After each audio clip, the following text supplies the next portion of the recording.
BSc third year के students के ecology के जो टॉपिक्स हैं उसमें आज हम लोग इकोसिस्टम में बायो जियोकेमिकल साइकिल्स का अध्ययन करेंगे, या इसको हम ऐसे भी कह सकते हैं कि जो पारिस्थितिक तंत्र है उसमें जैव भू रासायनिक चक्र का हमने आज अध्ययन करना है। इकोसिस्टम के अंदर हमें ये अभी तक समझ आ गया है कि जो ऑटोट्रॉफिक या जो स्वपोषी पौधे होते हैं वो अपनी वृद्धि के लिए सनलाइट का कार्बन डाइऑक्साइड और इसके अलावा मिट्टी से वो जल और विभिन्न प्रकार के मिनरल्स को अवशोषित करते हैं या एब्जॉर्ब करते हैं, और उससे ये जो खनिज तत्व होते हैं ये भोजन के साथ जो है वो खाद्य श्रृंखला में प्रवेश कर जाते हैं और डिफरेंट ट्रॉफिक लेवल से होते हुए वो जंतुओं में पहुंच जाते हैं।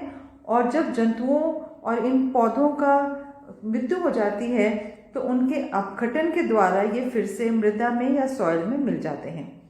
इस प्रकार से ये जो मिनरल्स या खनिज होते हैं, खनिज तत्व होते हैं, ये बारंबार चक्रीय रूप में पौधों द्वारा अवशोषित होकर और पारिस्थितिक तंत्र में या इकोसिस्टम के विभिन्न जो ट्रॉफिक लेवल्स की यात्रा करके और फिर से सॉइल में ये आ जाते हैं। इस प्रकार से जो ये खनिज तत्व होते हैं, ये जो मिनरल्स होते हैं, ये भूमि से जीवों में होते हुए वापस भूमि में मिल जाते हैं। और इसको जो हम लोग साइक्लिक या चक्रीय इसकी जो हम लोग साइकिल का निर्माण करते हैं, इसको हम लोग बायो जियोकेमिकल साइकिल कहते हैं। तो आज हम लोगों ने इसी बायो जियोकेमिकल साइकिल्स के बारे में अध्ययन करना है। हमें ये पता है कि जो इकोसिस्टम को उसकी निरंतरता को बनाए रखने के लिए जो खनिज तत्व हैं, इनके जो साइक्लिक प्रवाह जो है वो बहुत इम्पॉर्टेंट हो जाता है। इसमें से कुछ चीज़ें जैसे ऑक्सीजन है या कार्बन डाइऑक्साइड है, ये अपना साइकिल जो है वायुमंडल में पूर्ण कर लेते हैं या कंप्लीट कर लेते हैं, लेकिन कुछ अन्य मिनरल्स जो होते हैं या पदार्थ होते हैं वो एटमॉस्फेयर, हाइड्रोस्फीयर और लिथोस्फीयर, या फिर हम कह सकते हैं वायुमंडल, जलमंडल और स्थल मंडल और विभिन्न जीवों के बीच में से गुजरते हुए अपने जीवन चक्र को या अपने जो साइकिल है उसको कंप्लीट करते हैं। तो हमने ये किस प्रकार से करते हैं और किस प्रकार से इनका साइकिल कंप्लीट होता है इसके बारे में हम लोग स्टडी करेंगे। हमें पता है कि हाइड्रोजन, ऑक्सीजन और कार्बन डाइऑक्साइड जो है करीब 99% जो अर्थ का बायोमास है उसको बनाने का कार्य करते हैं। इसके अलावा sodium, calcium, potassium, magnesium, sulphur और फॉस्फोरस जो है ये भी बहुत इम्पॉर्टेंट न्यूट्रिएंट्स होते हैं। एक चीज़ और जो यहाँ पर मैं बताना चाहूँगी कि पौधे की जो सामान्य वृद्धि होती है उसके लिए करीब 40 से 50 खनिज तत्वों की आवश्यकता होती है। और एक चीज़ और बड़ी इम्पॉर्टेंट होती है कि ये जो खनिज तत्व होते हैं ये कम परमाणु भार वाले या एटॉमिक वेट वाले तत्व होते हैं। इनमें सबसे ज़्यादा जो विभिन्न क्रियाओं में कार्बन, हाइड्रोजन और ऑक्सीजन ही अधिक आवश्यकता होती है, लेकिन इसके अलावा 7 चीज़ें जैसे nitrogen, phosphorus, sulphur, potassium, calcium, iron और मैग्नीशियम भी जो प्लांट्स हैं उसकी ग्रोथ के लिए बहुत इम्पॉर्टेंट होते हैं। इसके अलावा कुछ और खनिज पदार्थ भी इसके लिए हमें प्लांट के लिए आवश्यकता होते हैं, जैसे सल्फर वगैरह भी इसमें चाहिए होता है। तो विभिन्न जो तत्व होते हैं इसमें हमें ये पता होना चाहिए कि इनको हम इस साइकिल्स को हम लोग 3 में डिवाइड कर सकते हैं। इनके जो जैव भू रासायनिक चक्रण होता है या बायो जियोकेमिकल साइकिल्स हैं, इनको हम लोग 3 कैटेगरीज में डिवाइड कर सकते हैं। पहली है हाइड्रोलॉजिकल या जल चक्रण, इसमें हम लोग जल को या वाटर का साइकिल स्टडी करते हैं। दूसरा है गैसियस साइकिल या गैसीय चक्रण, यहाँ पर हम लोग जो खनिज तत्व होते हैं वो गैसीय रूप में पाए जाते हैं और वायुमंडल में इनकी जो आपूर्ति है वो प्रमुख रूप से होती है, जैसे नाइट्रोजन है, ऑक्सीजन है, हाइड्रोजन है और कार्बन डाइऑक्साइड है। और इसके अलावा जो तीसरी साइकिल होती है इसको अवसादी चक्रण या सेडिमेंट्री साइकिल कहते हैं। इसमें विभिन्न प्रकार के जो खनिज तत्व होते हैं वो पौधों के द्वारा जल में डिजोल्व होने या विलयन के रूप में भूमि से अवशोषित किए जाते हैं और ये तत्व क्योंकि इनका वाष्पीकरण नहीं होता है, इसलिए ये सॉइल में ही पाए जाते हैं, जैसे मैग्नीशियम है, फॉस्फोरस है और कैल्शियम है। जो हमारा ये लेक्चर है इसमें हम लोग कार्बन, ऑक्सीजन, नाइट्रोजन, फॉस्फोरस और सल्फर की जो साइकिल है उसको हम लोग डिस्कस करेंगे। जो कंसेप्ट है बायोजियोकेमिकल साइकिल्स में, इसमें कुछ टर्म्स जो हैं वो आ जाते हैं, जैसे रिजर्वॉयर। रिजर्वॉयर वो होता है, वो मटेरियल होता है या वो मास होता है जहाँ पे ये मिनरल्स जो हैं वो स्टोर्ड होते हैं। फ्लक्स, जो rate of flow of material होता है इकोसिस्टम में, उसको फ्लक्स कहते हैं। स्टेडी स्टेट होती है कि जितना इनफ्लो है उतना ही इज इक्वल टू आउटफ्लो, इसको स्टेडी स्टेट कहा जाता है। डायनेमिक स्टेट होती है कि ये जो फ्लक्सेस हैं या रिजर्वॉयर हैं ये चेंज होते रहते हैं समय के अनुसार, इसको डायनेमिक स्टेट कहा जाता है।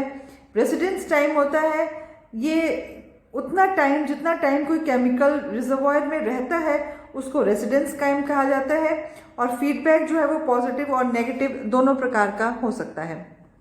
अब हम लोग इसमें कार्बन साइकिल के बारे में बात करेंगे। तो कार्बन जो साइकिल है ये मुख्य रूप से गैसियस साइकिल है। जो कार्बन साइकिल है ये एक गैसियस साइकिल है। इसमें हमें पता है कि कार्बन डाइऑक्साइड जो है वो हमारे वायुमंडल में करीब 0.03% जो है वो पाया जाता है। सभी प्रकार के जो ऑर्गेनिक कंपाउंड्स होते हैं उनमें कार्बन जो है वो एक बहुत इम्पॉर्टेंट तत्व होता है।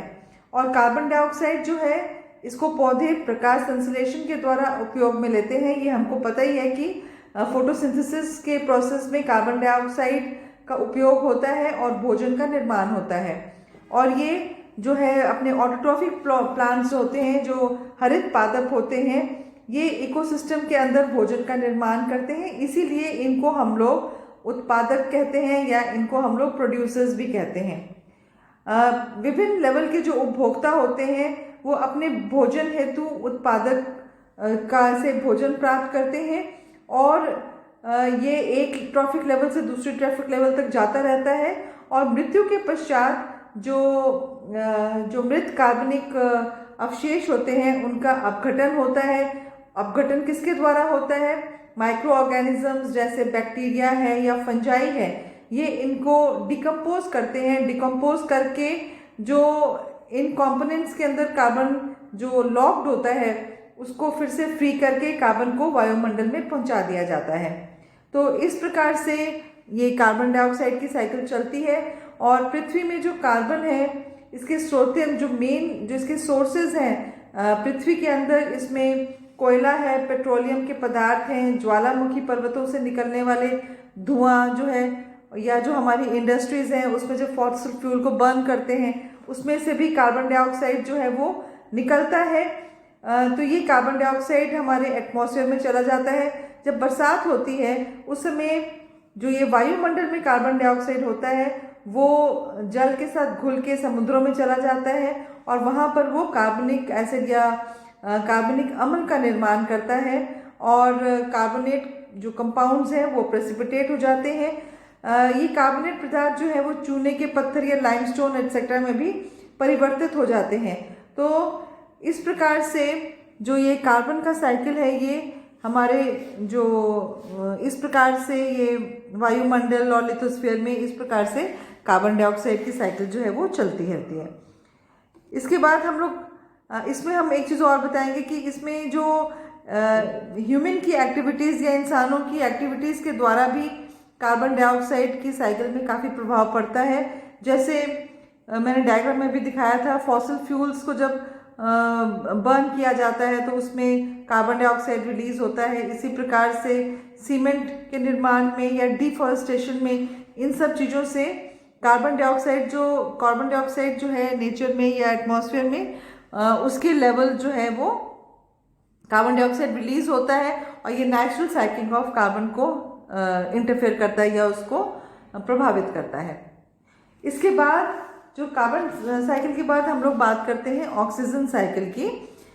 जो ऑक्सीजन साइकिल है ये ऑक्सीजन जो है इसको प्राणवायु भी कहा जाता है हमारे शास्त्रों के अनुसार, या क्योंकि श्वसन क्रिया में लगभग सभी जितने भी लिविंग ऑर्गेनिजम्स हैं ये ऑक्सीजन को ही ग्रहण करते हैं।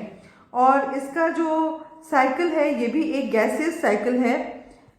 ऑक्सीजन की जो साइकिल है ये गैसेस साइकिल है, और धरती पर उपलब्ध ऑक्सीजन जो है वो घुलकर घुलनशील होता है घुलनशील अवस्था में, तथा वायुमंडल में ये स्वतंत्र रूप से पाया जाता है। हालांकि सभी जितने भी पौधे हैं ये ऑक्सीजन को रेस्पिरेशन में यूज़ करते हैं, लेकिन जो ये हमारे हरे पौधे होते हैं, ये ऑटोट्रॉफिक प्लांट्स होते हैं, ये फोटोसिंथेसिस के बाद उसमें ये उसके बाय प्रोडक्ट के रूप में इसको रिलीज करते हैं। ये हमें पता ही है कि जिस समय फोटोसिंथेसिस होता है तो कार्बन डाइऑक्साइड का इनटेक होता है और ऑक्सीजन जो है वो बाय प्रोडक्ट के रूप में निष्कासित करते हैं। और ये एक बहुत इम्पॉर्टेंट ये इसकी साइकिल को चलाने में कार्य करता है। तो अब जो पौधे होते हैं और ये प्राणी जो होते हैं ये ऑक्सीजन जो है वो रेस्पिरेशन में लेते हैं और कार्बन डाइऑक्साइड को रिलीज करते हैं, लेकिन हमें पता ही है कि जो प्लांट्स होते हैं वो कार्बन डाइऑक्साइड को जो प्रकाश संश्लेषण में लेते हैं और ऑक्सीजन को रिलीज करते हैं। इस तरह से जो ऑक्सीजन का साइकिल है वो नेचर में बना रहता है। तो आज के लेक्चर में इतना ही। इसके बाद में नाइट्रोजन और फास्फोरस की साइकिल जो है उसको नेक्स्ट लेक्चर में डिस्कस करेंगे। तो अब आपको इस लेक्चर में मैंने बायोजियोकेमिकल साइकिल्स क्या है, इसके इम्पॉर्टेंट टर्म्स क्या हैं और इसके जो कंसेप्ट्स क्या हैं उसको डिस्क्राइब कर दिया है, और कार्बन और ऑक्सीजन की जो साइकिल है उसको डिस्कस किया है। नेक्स्ट लेक्चर में हम लोग नाइट्रोजन और फास्फोरस और वाटर की जो साइकिल है उसको डिस्कस करेंगे। Thank you.